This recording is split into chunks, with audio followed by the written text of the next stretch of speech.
flip the switch up here, you have a nice free slide. Say, now I can go to my 39 and lock it in place. They added one little change, so you can use that. You flip this in, right? It locks in just like a normal miter saw.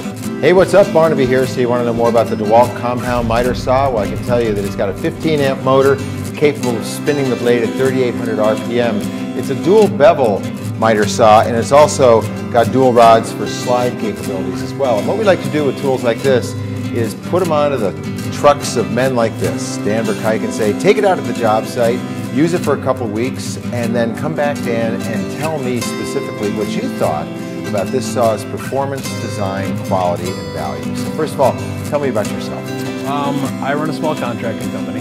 I do residential remodeling, property maintenance, and light commercial rehab. All right, so look, what did you use this saw for specifically? I was building some bathroom cabinets, a bathroom vanity, and then smaller boxes. Okay, so varieties of wood, different dimensions. How did it perform? I actually own the older version of this. It's 2 years old. Okay. And I really like the way it functions. I like how long it's lasted me. So I really have liked the saw. Okay. And so then everything you threw at it, it made its way through. Like, what's the biggest piece of wood that you tried to cut with this? A 4x4 oak. Yeah, how'd that go for you? Cut right through it.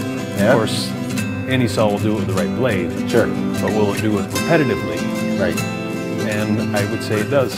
Okay, so then as far as cross cuts go, it can handle some pretty big pieces of wood? Yeah, it'll cut without flipping it around about 14 3/4 of an inch. Okay. Which is a good size shelf. It will cut right through it. Yeah.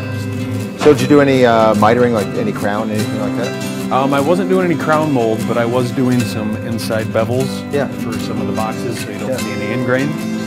So I was dropping the saw over, and then it has the presets for the 22.5. I was able to do all my cuts right there. All right.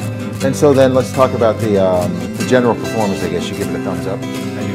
Yeah. Moving on to design, because you had the saw a couple of years previous, it's probably got some changes in it. To start, let's go for it. Well, most notable changes, I would definitely say, would be the dust collector. It's got a much bigger capacity in it. It's about twice the size of the other one. The other one slid through in 45 Dover. Right. So this actually grabs much more of the dust. You don't need an adapter to hook it up to your vacuum. Okay. Yeah, in the literature they were saying about 75% dust collection. I think that's accurate. Probably. Yeah. Okay. And what about the fact that, I mean, a lot of people say, I don't know if I need the slide saw because so much of the work that I do is just regular fixed miter saw, but I like the slide, but boy, it's a pain in the butt to get, just... Well, a lot of guys complain about that. Yeah. Because if you're going to set it, they have a little screw back here. Yeah. And that will vibrate loose, and you'll be able to slide it. Well, they added one little change, so you can use that, flip this in. Right. It locks in just like a normal miter saw, so you don't have the problem of it sliding out as you're cutting. Boy, isn't it funny, something as simple as just a little arm that comes down. Right. Locks it in. So that's a really nice feature. And then they also added about 2 more inches of travel on the saw, which to me is a huge bonus. As you're cutting through plywood, you don't get right at the end the split. Okay. Well, let's talk about the feel of it as you're flipping the table and you're going for the detents. Does it lock in nice and tight? You have the detents. You go to your 22.5, locks in nice and solid. Yeah. And you can lock it down if you're leery about it. But Sure. it does lock in. Push the button, go to your 45. And then if you're doing a crown mold, where you're changing it constantly, Right. you flip the switch up here, you have the nice free slide. Say, now I can go to my 39, lock it in place. Okay. Lock it, swing it over. Okay, and the bevel moves pretty well for you? The bevel, like most saws, it'll go to the left by just unscrewing it. It'll drop. But then to go to the right, you have to pull the lever out. Sure. Get it to drop to the right. And they do that so you can go back to 0 every time. Okay. So you're not wobbling back and forth. Yeah. Now this seems like a bit of a new addition here, the bright yellow gauge.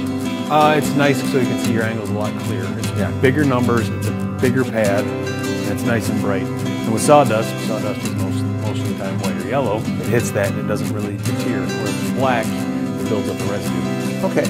What about changing out the blade? Easy or hard? Well, they got the chuck built in right in the back. Easy stow.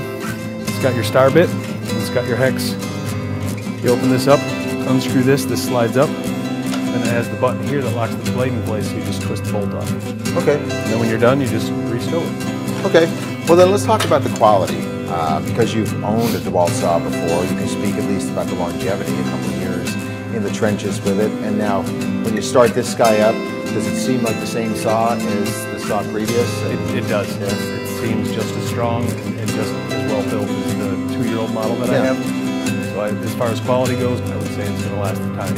Excellent. All right then. And so crunch the numbers for us. If it comes down to buying a saw, there's certainly a lot of different compound miter saws out there. Is this the one you buy? For me, yes. I like it. I like how it's lasted. I like the functionality of it. So yes, I would buy it. If you're not going to use the slide and you just need the miter saw, I'd say just buy a miter saw and don't spend the extra $1,200. But if you're looking for a slide, it's a strong saw and it will last time. Okay, there you go. You know, Dan Burkite has used it, gosh, for a couple of years, figuratively speaking, with his previous incarnation of the saw. And now this one tested in the field, so we can get a better understanding of which tool is right for the job, because that's what we're all about here at toolselect.com. Real stats, real people, getting to that real bottom line. Is this the right tool